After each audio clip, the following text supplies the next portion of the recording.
Top times news, सच का साथ, जहां खबरों का सिलसिला चलता ही रहेगा।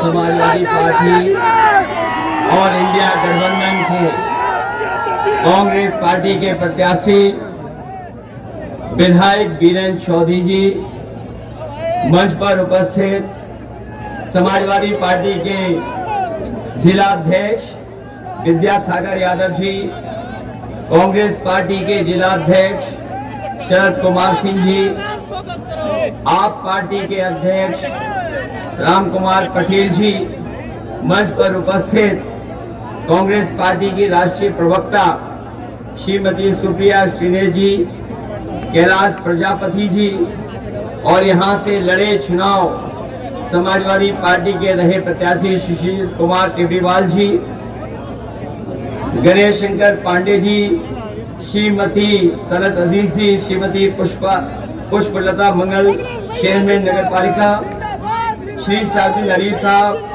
सरिया दर्शक जी, अरविंद कृष्ण त्रिपाठी जी और बहुत बड़ी संख्या में समाजवादी पार्टी, कांग्रेस पार्टी, आपके सभी हमारे पदाधिकारी जो मंच पर हैं। मैं देख रहा हूं कि बड़ी संख्या में, जहां ये तपती हुई दोपहरी है, गर्मी है और कोई ऐसा व्यक्ति नहीं होगा जिसके पसीना न निकल रहा हो। हम सब जितने लोग यहाँ खड़े हैं सब पसीना बहा रहे हैं और मैं जानता हूँ ये पसीना व्यर्थ नहीं जाएगा। ये जो पसीना बहाया जा रहा है वो इसीलिए बहाया जा रहा है कि इस बार दिल्ली से सरकार में जो लोग हैं वो हटने जा रहे हैं। मैं एक एक चुनावी जनसभा में उपस्थित आदरणीय बुजुर्ग, किसान भाई, माताएं बहनें, नौजवान साथी और पत्रकार बंधुओं का बहुत बहुत धन्यवाद और आभार प्रकट करता हूं। मैं जहां देख रहा हूं पंडाल में तो लोग हैं ही हैं, लेकिन पंडाल के बाहर भी मैं देख रहा हूं दूर तक हमें लोग दिखाई दे रहे हैं, चाहे वो दाएं हाथ पर हो और चाहे बाएं हाथ पर, जहां छिपाने के लिए और छिपने के लिए, इस दोपहरी से बचने के लिए कोई जगह नहीं है, लेकिन सर पे अपना गमछा रख करके भी आप लोग जो समर्थन दिखा रहे हैं, सहयोग दे रहे हैं, मुझे पूरा भरोसा है कि इस बार इंडिया गठबंधन के प्रत्याशी बीरेंद्र चौधरी जी ऐतिहासिक वोटों से जीत करके जाने वाले हैं। ये बड़ा इत्तेफाक है इस बार। आज आखिरी दिन जब मैं महाराजगंज से मैं आया हूं तो बड़ा इत्तेफाक देखने को मिल रहा है। हमारे पत्रकार साथी जानते होंगे और यहाँ जितने लोग हैं, जागरूक लोग हैं, वो जानते होंगे इधर पता नहीं क्या हो गया दिल्ली वालों को। जो हमारे प्रधान सांसद जी हैं वो आजकल न जाने क्यों माँ के पीछे पड़े हुए हैं। जो माँ शब्द है, वो लोग क्या कहते थे इस चुनाव में, कभी मीट की बात की, कभी मच्छी की बात की, कभी मुजरे की बात की, और अब सुनने में आया कि महात्मा गांधी जी की बात कर रहे हैं। ये जितने शब्द इन्होंने बोले हैं ये सब एम से शुरू होते हैं, मां से शुरू होते हैं, लेकिन ये एम शब्द के पीछे तो पड़े हैं, लेकिन मैं देख रहा हूं इस बार एम से महाराजगंज भी है, मां से महाराजगंज भी है। वो अगर उधर पीछे पड़े हैं तो महाराजगंज में वाले भी इन भारतीय जनता पार्टी के लोगों के पीछे पड़े हैं। जब तक जमानत जब्त नहीं होगी तब तक महाराजगंज के लोग शांति से बैठने वाले नहीं हैं। जो लोग 400 पार का नारा दे रहे थे, जो लोग 400 पार का नारा दे रहे थे, बताओ 7वें चरण तक आते आते वो नारा अपना भूल गए कि नहीं भूल गए? और न केवल नारा भूल गए हैं, अब उन्हें डर सता रहा है कि कहीं 400 न हार जाएं। और सच्चाई तो यही है, हमने आपने थोड़ी देर में समझने की कोशिश की। सोचिए उन्होंने क्या नारा दिया? नारा दिया 400 पार। हम लोग बाद में समझ में आया कि 400 पार का मतलब हुआ 400 पार मतलब 143 सीटें। 400 हार मतलब 143। और सच्चाई तो ये है कि जनता का गुस्सा 7वें आसमान पे पहुंच गया है और 140 करोड़ की जनता इनको 140 सीटों के लिए तरसा देंगे। और सुना है कि अब वो दूर कहीं चले गए हैं। सुना है परिणाम आने से पहले ही दूर चले गए हैं, कहीं तपस्या के लिए दूर चले गए हैं। क्योंकि उन्हें भी तो कहना है आखिरी में जब परिणाम नहीं आएगा कि हमारी तपस्या में कुछ कमी रह गई थी। इसलिए साथियों, मैं आपसे निवेदन और अपील करने आया हूँ। इन्होंने 10 साल में हर बात झूठी बोली है, इनका हर वादा झूठा निकला है। कहाँ कभी कहा था कि किसानों की आय दोगुनी हो जाएगी, लेकिन आज जब हमारा किसान अपना हिसाब किताब लगाता है तो उसकी आय दोगुनी नहीं हुई है। जो लागत बढ़ी है उसके कारण आज हमारा किसान संकट में चला गया।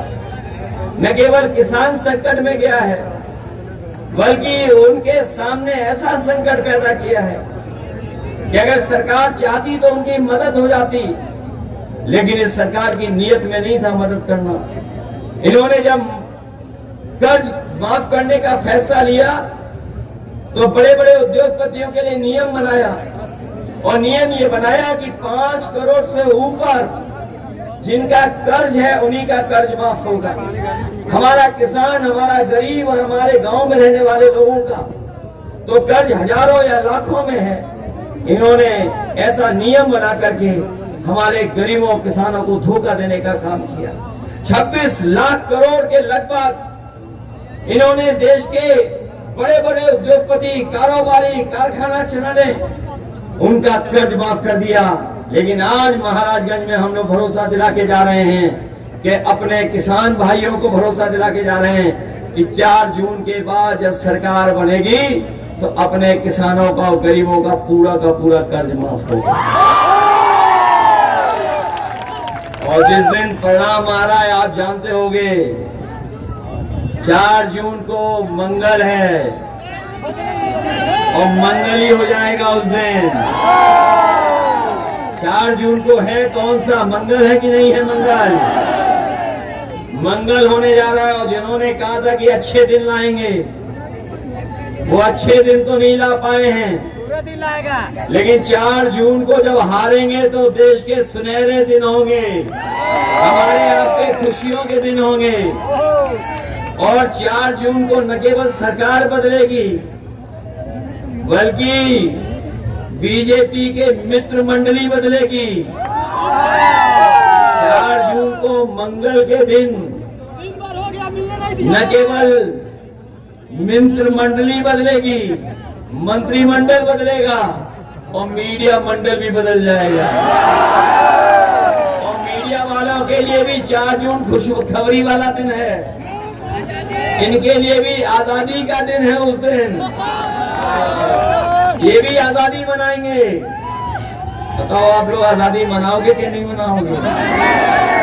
चेहरे से तो लग रहा है कि अभी से ही ये खुशी भी मनाने लगे। और मुझे जनता का समर्थन तो दिख ही रहा है, लेकिन हमें अपने प्रेस के साथियों का भी समर्थन लग रहा है। इसका मतलब ये हुआ कि महाराजगंज इस बार पलटने जा रहा है, बदलने जा रहा है, वीरेंद्र चौधरी जी को जिताने जा रहा है। जहां हमारे किसान के सामने संकट पैदा किया, वही हमारे नौजवान जानते होंगे कि बड़ी मेहनत के साथ इन्होंने तैयारी की, बड़े कोचिंग कर करके, और इन्होंने परीक्षाओं की तैयारी की। जब भी ये लोग परीक्षा देने गए और घर लौट करके आए तो पता लगा कि जो परीक्षा लिख करके आए उसका पेपर रद्द हो गया है, पेपर लीक हो गया है। और अभी तक जितनी भी भर्तियां हुई हैं या जितनी भी परीक्षाएं हुई हैं, सबके पेपर लीक करा दिए। और याद रखना नौजवान साथियों, ये पेपर लीक नहीं हुए हैं, ये सरकार ने जानबूझ करके पेपर लीक किए हैं। और इसलिए किए कि जिससे कि आपको नौकरी न देनी पड़े, इसलिए पेपर लीक किए हैं। और पेपर लीक होने से आपको नौकरी तो मिली नहीं है, लेकिन जरा सोचना जाकर के इन बीजेपी के लोगों ने 10 साल में आपका 1/3 जीवन बर्बाद किया है। न केवल इन्होंने नौकरियों के पेपर लीक कराए, बल्कि हमारा यहाँ का नौजवान जानता होगा जो सपना देखता था कि भाग दौड़ कर करके जब फौज में भर्ती हो जाएगा तो उसे वर्दी पहनने को मिलेगी, उस सपने को भी तोड़ने का काम किया। जो नौकरी पक्की थी उस नौकरी को आधा अधूरा बना दिया, और ऐसा आधा अधूरा बनाया अग्निवीर वाली व्यवस्था में कि अगर वो शहीद हो जाएगा तो उसको सम्मान नहीं मिलेगा, जो सुविधाएं हैं वो भी नहीं मिलेंगी। इसलिए अपने नौजवानों को हम कह के जा रहे हैं कि आने वाले समय में जब सरकार बनेगी तो ये अग्निवीर व्यवस्था हमेशा हमेशा के लिए खत्म हो जाएगी। आपको पहले की तरह जो पक्की नौकरी थी, पक्की वर्दी पहनने को मिलती थी, वैसे ही आपको पक्की वर्दी और नौकरी देने का काम आने वाले समय में इंडिया गठबंधन करेगा। न केवल अग्निवीर व्यवस्था खत्म होगी, बल्कि आप जानते होंगे, सब लोगों ने बताया होगा मन से कि 30 लाख सरकारी नौकरियां खाली पड़ी हैं, जो इस सरकार ने जानबूझ करके नहीं भरी। ये जानते थे कि अगर भरेंगे तो नौकरी मिल जाएगी, लेकिन हमारे नौजवानों को नौकरी नहीं दी। 30 लाख नौकरी अभी भी खाली हैं। हम अपने नौजवानों को भरोसा दिला के जा रहे हैं, आप तैयारी करिए, सरकार बनते ही 30 लाख नौकरियां आपको दे करके देने का काम करेंगे। इसलिए मदद करिए आप सब लोग। बताओ मदद करोगे कि नहीं करोगे? हम अपने खाकी वर्दी पहनने वालों को भी सावधान करने आए हैं।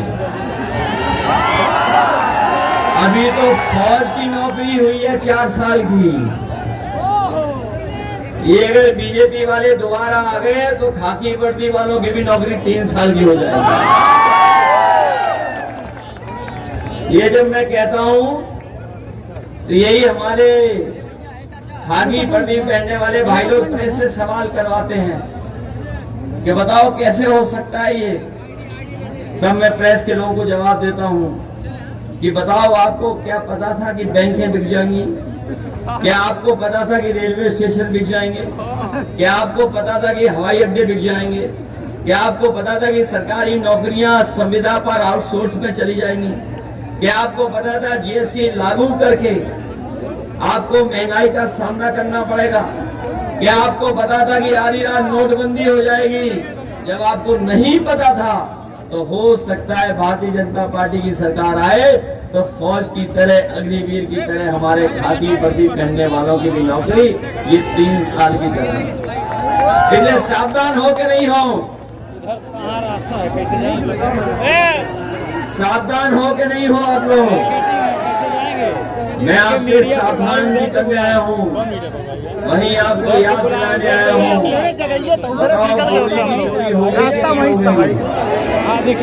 पहले 5 किलो की हुई, फिर 5 किलो की हुई। बताओ खाद की बोरी से कितनी चोरी हो गई? 10 किलो की चोरी हुई कि नहीं हुई? कभी कभी मैं सोचता हूँ ये बोरी की चोरी कहाँ से सीखे हैं। तब हमें याद आता है ये पार्ले जी के बिस्किट पैकेट से सीख के आए हैं। याद कीजिए पहले पार्ले जी का बिस्किट पैकेट कितना बड़ा आता था, और जैसे जैसे महंगाई बढ़ी और मुनाफा कमाया उन्होंने, तो बताओ पैकेट कितना बड़ा हो गया। याद रखना ये दोबारा आ गए तो बोरी की चोरी तो करेंगे ही करेंगे, लेकिन आपके पार्ले जी का बिस्किट पैकेट भी एक बिस्किट वाला पैकेट हो जाएगा। बताओ डीजल महंगा हुआ कि नहीं हुआ, पेट्रोल महंगा हुआ, और आपको मजबूर किया जब डीएपी खरीदने गए तो नैनो यूरिया खरीदवा दिया आपको। आपका सिलेंडर कितना महंगा हो गया, आपकी मोटरसाइकिल कितनी महंगी हो गई, पहले कितने की आती थी। बताओ ये लोग धोखा दे रहे हैं कि नहीं दे रहे हैं। और तब धोखा मिल रहा है जब यहाँ के जो सांसद हैं, काय के मंत्री हैं, पूरे खजाने के मंत्री हैं। ये बात जानते हो कि नहीं जानते हो, ये बात समझ में आ रही कि नहीं आ रही। ये वाले जो मंत्री हैं ये पूरे खजाने के मंत्री हैं, वित्त मंत्री हैं। सोचो इनके पास कितने खजाने की चाबी है, पूरे देश के पैसे का इंतजाम के खजाने का हिसाब किताब है इनके पास। बताओ महाराजगंज को क्या मिला इतने दिनों में, बताओ महाराजगंज के सही बताना, आप लोग सच बताओ क्या मिला आपको, बताओ। क्या आपकी चीनी मिल चालू हो गई, क्या आपकी महंगाई कम हो गई, क्या आपकी नौकरी मिल गई नौजवानों को। और जो बड़े बड़े आयोजन किए थे इन्होंने दिल्ली में, लखनऊ में, विदेशों में कि निवेश आएगा निवेश आएगा, बताओ कहीं कोई कारखाना लगाओ तो बता दो महाराजगंज में। बताओ बिजली महंगी हो गई कि नहीं हो गई। और जब बिल आता होगा तो आपके आरक्षण को छीनने का काम हुआ है सरकार में कि नहीं हुआ है। कहने को तो ये है डबल इंजन वाले, डबल इंजन सरकार, लेकिन महाराजगंज का भी इंजन अगर जोड़ रहे हैं तो बताओ ये महाराजगंज आते आते हाफने क्यों लगता है। ये बताओ भाई, कहते हैं डबल इंजन की सरकार है, कितने इंजन की सरकार, डबल इंजन की, एक बगल का इंजन और एक दिल्ली वाले इंजन, और यहाँ का भी इंजन थोड़ा बहुत जोड़ दो तो बताओ ये हाफने क्यों लगते हैं महाराजगंज आते आते। इसलिए आप सबसे हम निवेदन करने आए हैं, आज चुनाव का आखिरी दिन है, आज के बाद कोई प्रचार करने नहीं आ रहा है। जो बीजेपी वालों का प्रचार भी हो रहा था वो टेंट तो बड़ा लगा रहे लेकिन लोग नहीं आ रहे उसमें। आपको पता होगा ये बात, बड़े बड़े टेंट लगा लिए, और जब सीटें भरनी होती हैं तो सरकारी कर्मचारी और खाकी पहने वालों को प्राइवेट ड्रेस पहना के बैठा देते हैं उनको। बताओ जनता नहीं आ रही उनके यहाँ। और कितना धोखा दिया हमें और आपको। हम आपको सबको इन्होंने बताओ वैक्सीन लगवाई कि नहीं लगवाई, और वैक्सीन से पता लग गया होगा आपको कि बीमारी हो रही है, कई लोगों को हार्ट की बीमारी हो रही है, जान भी जा रही है। और अब ये कहते हैं कि जो वैक्सीन लग गई हम उसको वापस ले लेंगे। हमें बताए कोई, जो शरीर में वैक्सीन चलेगी वो वापस कैसे आएगी। कोई अगर हिसाब किताब हो, ज्ञान हो तो हमें बता दो। और इन्होंने कितना पैसा वसूला इलेक्टोरल नाम से, इलेक्टोरल बॉन्ड से पैसा वसूला, किसी को नहीं छोड़ा इन्होंने। वैक्सीन की कंपनी से भी वसूल लिया पैसा। इसलिए साथियों, ये चुनाव हमारा आपका तो है ही है चुनाव, लेकिन ये चुनाव आने वाली वीरेंद्र चौधरी जी आपके बीच में हैं। मुझे याद है अभी जब चुनाव हुआ था एमएलसी और लोकसभा का, राज्यसभा का, ये वो बहादुर विधायक हैं जिन्हें तमाम तरह के दबाव थे, तमाम तरह को घेराबंदी थी, लेकिन उसके बावजूद भी इन्होंने किसी की परवाह नहीं की और समाजवादी पार्टी की मदद करने का। सोचो आप, जिस समय सब कुछ दबा वो हर तरह की बात हो, लेकिन उसके बावजूद भी ये हटे नहीं अपने सिद्धांत से। इन्होंने हमारी मदद की थी, इसलिए हम आपसे विशेष अपील करने आए हैं और खासकर अपने समाजवादी साथियों से भी अपील करना चाहते हैं। बताओ, बीरेन चौधरी जी की मदद करोगे आप लोग? ये साइकिल वाले सब मदद करोगे? अगर ये बूथ पर जाने के लिए रोके तो घबराओगे तो नहीं? और ये कुछ मैनेजमेंट करें बूथ स्तर पर, कुछ लालच स्वार्थ दें तो धोखा तो नहीं खाओगे? इसलिए बूथ पर जाना, कोई रोके, रुकना नहीं है, अपना वोट डालना है। वोट डालोगे सब लोग? ये हमारे प्रधान बीटीसी हैं, इन्हें भी डराया जा रहा होगा। कहीं डर तो नहीं रहे प्रधान लोग? इन प्रधानों की तो पहले ही पावर सब सीज कर ली है। और जब इन्होंने विकसित भारत योजना चलाई थी तो बताओ, बिना प्रधानों के कहां चल पाई थी? प्रधानों से ही पैसा वसूला था, तभी यात्रा चल पाई थी। इसलिए सावधान हो के नहीं हो। हमें बीपीएड वाले भी दिखाई दे रहे हैं, बीएड वाले शिक्षा मित्र होंगे, रोजगार सेवक होंगे, 78,000 नौकरी जिनके साथ आरक्षण के भेदभाव हुआ वो लोग होंगे। और उत्तर प्रदेश सरकार में तमाम नौकरियां जो मिलनी थी नहीं दे पाए, चाहे वो शिक्षा विभाग हो, चाहे वो पुलिस विभाग हो। हम अपने साथियों को भरोसा दिला रहे हैं कि उन तमाम चीजों में हम आपकी मदद और सहयोग करेंगे जिससे आपका भी भविष्य बन सके। इसलिए आप सबसे मेरी अपील है कि बीरेन चौधरी जी को एक एक वोट डाल करके इनको जिताने का काम करें। जिताइए सब लोग, जिताओगे सब लोग?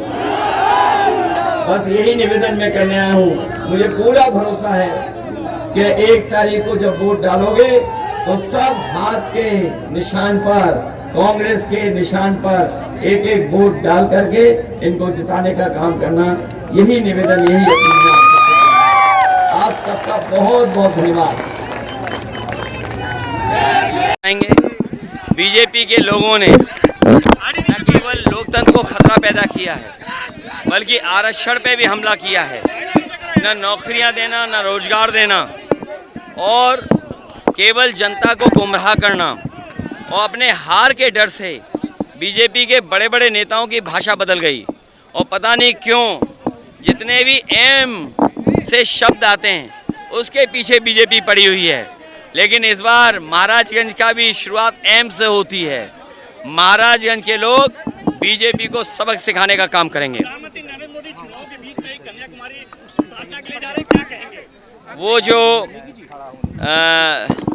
जा रहे हैं, बाद में हारने के बाद किसी को तो दोष देना पड़ेगा ना, तो कहेंगे कि कहीं ना कहीं उनकी पूजा में थोड़ी कमी रह गई थी।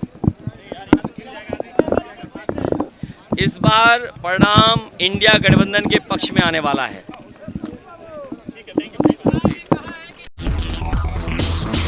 टॉप टाइम्स न्यूज, सच का साथ, जहां खबरों का सिलसिला चलता ही रहेगा।